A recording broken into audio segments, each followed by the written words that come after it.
তামাক মুক্ত দিবস হিসেবে আমরা 2025 সালকে আজকে এই আলোচনা সভায় আমরা করছি এবং বিভিন্ন ফর্মে কেউ সরাসরি তামাক নিচ্ছে, যেমন আমরা যেটা প্রথম স্থান অধিকার করেছে তাহসিন তাবাসসুম, ঝালকাঠি সরকারি মহিলা কলেজ, ঝালকাঠি। এর প্রবণতা বেড়ে যাচ্ছে। আমরা সবাই এর অপকারিতা সম্পর্কে, ক্যান্সার থেকে শুরু করে বিভিন্ন ধরনের জটিলতা তৈরি হয়। আমরা যারা তামাক এমন একটি নেশাজাত দ্রব্য যা বিশ্বের কোটি কোটি মানুষ সামাজিক ব্যাধিতে পরিণত হয়েছে, যা শুধু ব্যক্তির নয় বরং তামাক কিনতে মানুষ প্রতিদিন অপ্রয়োজনীয় খরচ করে। পাশাপাশি তামাকজনিত রোগের চিকিৎসায় বহু কাজ গড়ে তোলা উচিত, যেমন খেলাধুলা, বই পড়া, গান শোনা, সুস্থ বিনোদন। ধন্যবাদ জনাব তাহসিন তাবাসসুম।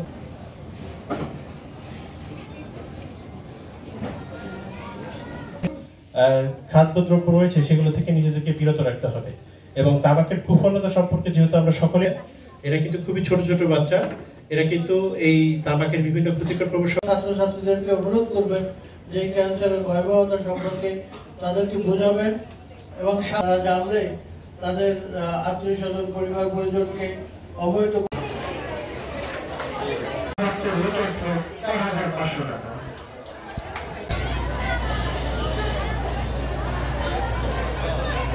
ভয়াবহ রূপ নিয়েছে তামাকে আসক্ত প্রচুর জনগোষ্ঠী।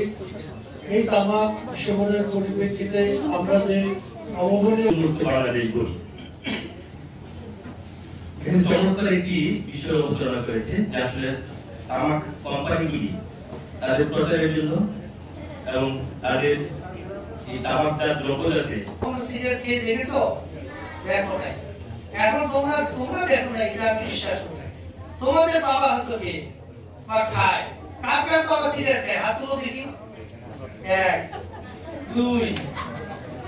ক্যান্সারে যে পরিমাণ মানুষ মারা যায় তার 5 ভাগের 1 ভাগ তামাক জড়িত ক্যান্সার।